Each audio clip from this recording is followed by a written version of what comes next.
जिसकी वजह से मैं मरा। अब इसके मरने की बारी है।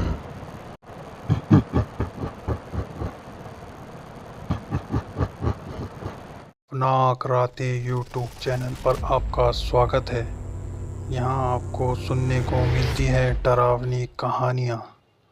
रोज़ नई कहानी सुनने के लिए हमारे चैनल को सब्सक्राइब करें। अब बढ़ते हैं कहानी की ओर। कुछ चीज़ें बचपन से अपनी ओर खींचती थी मुझे। उन्हीं में से एक था समंदर। ऐसा लगता था जैसे वो मेरे लिए है, मैं उसके लिए। समंदर। अमन हमेशा सबको यही बताता था।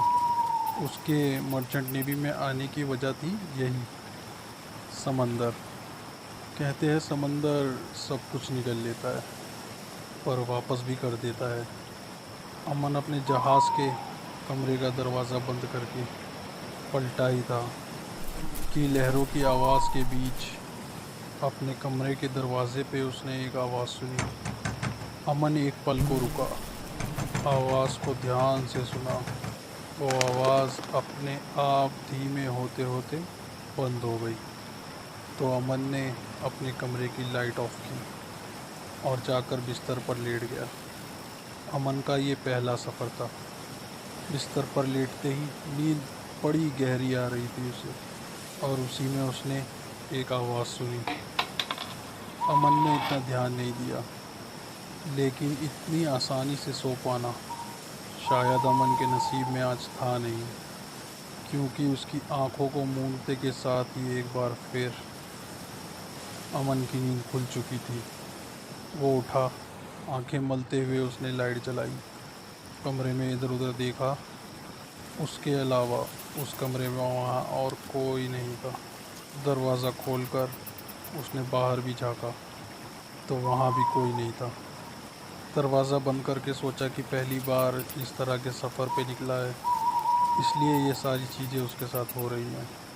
मुस्कुराते हुए वापस बेड पर लेटने गया तो देखा पैरों के ठीक पास कुछ पड़ा हुआ था।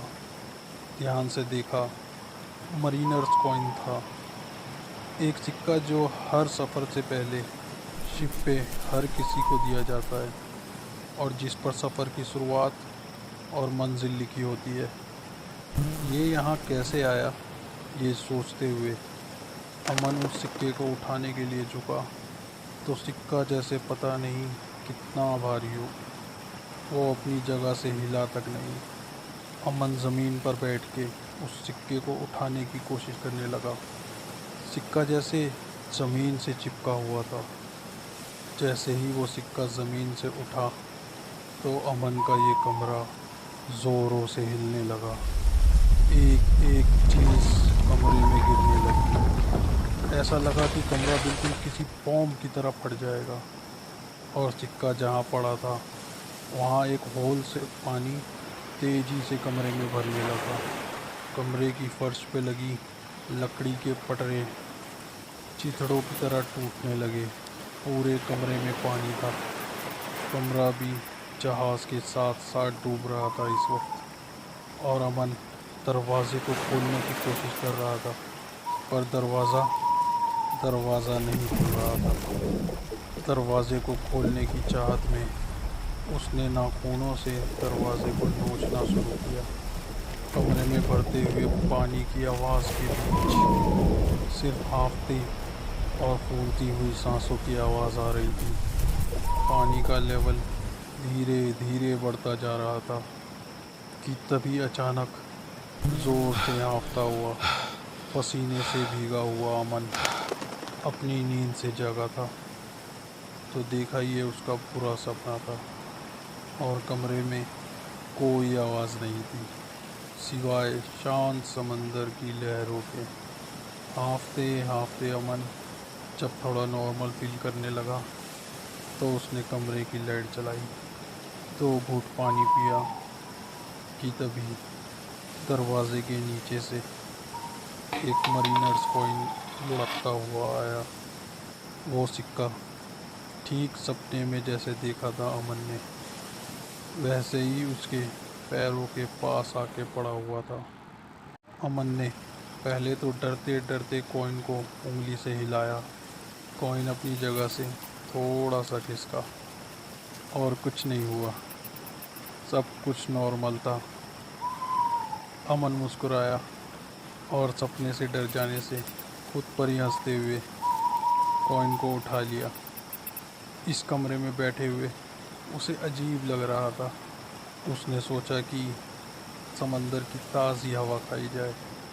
सीधा ऊपर डेक पर जाके ताज़ी ठंडी हवा में खड़े होके कुछ देर तक सिर्फ लहरों और हवा की तेज़ आवाज़ में खोया ही था कि किसी ने उसके कंधे पर हाथ रखा।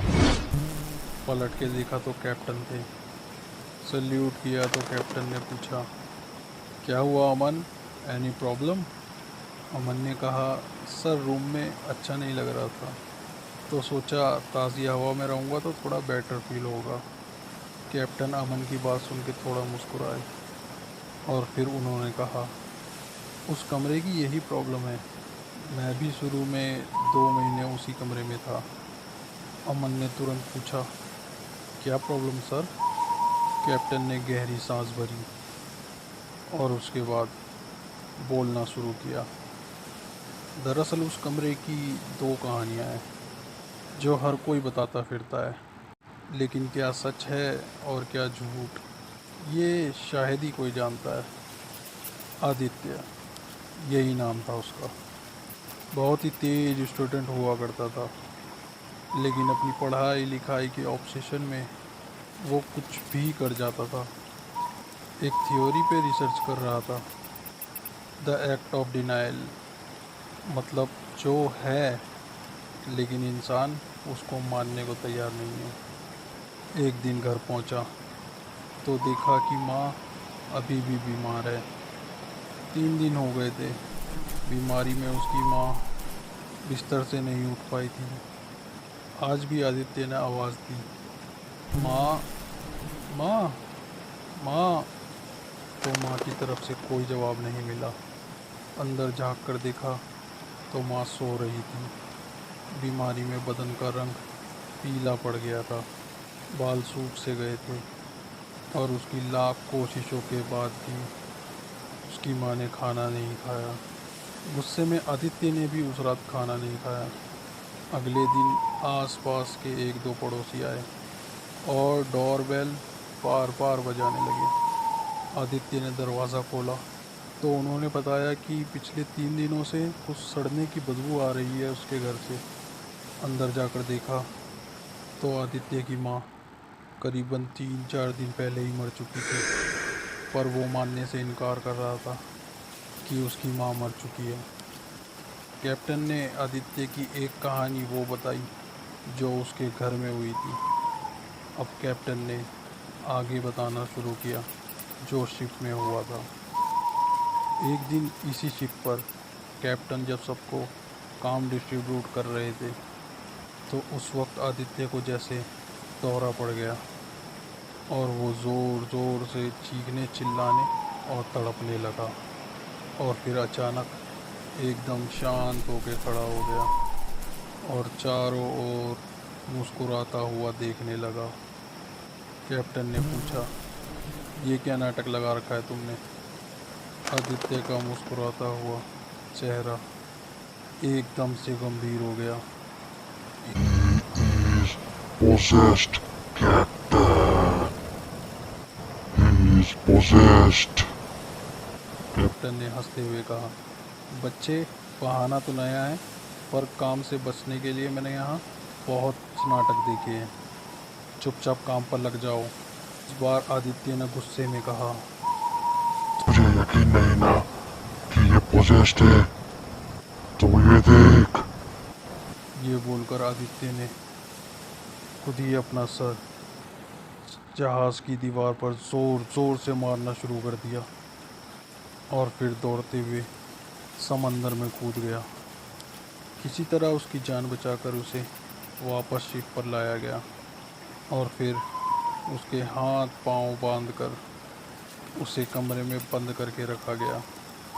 कुछ देर तक तो वो कमरे में चुपचाप बैठा रहा, लेकिन उसके बाद वो दरवाजे पे खटखटाने लगा, और वो सुन के ऐसा लगा जैसे किसी ने पहले एक हाथ से खटखटाया हो, फिर दो हाथ, और फिर ऐसा लगा जैसे जैसे वहाँ एक आदमी नहीं, पूरी की पूरी भीड़ बंद हो। ऐसे ही शोर के बीच में दरवाज़ा खोला गया तो देखा आदित्य तो दरवाजे से बहुत दूर बैठा एक डायरी में कुछ लिख रहा था।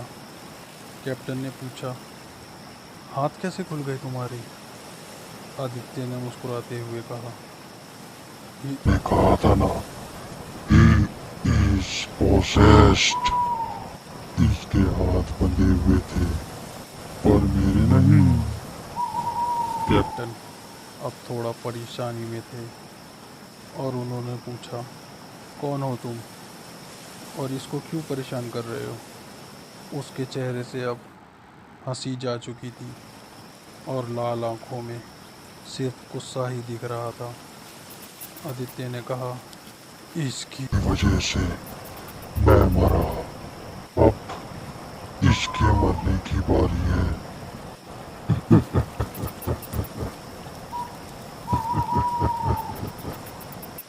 इतना कहकर आदित्य बेहोश हो गया।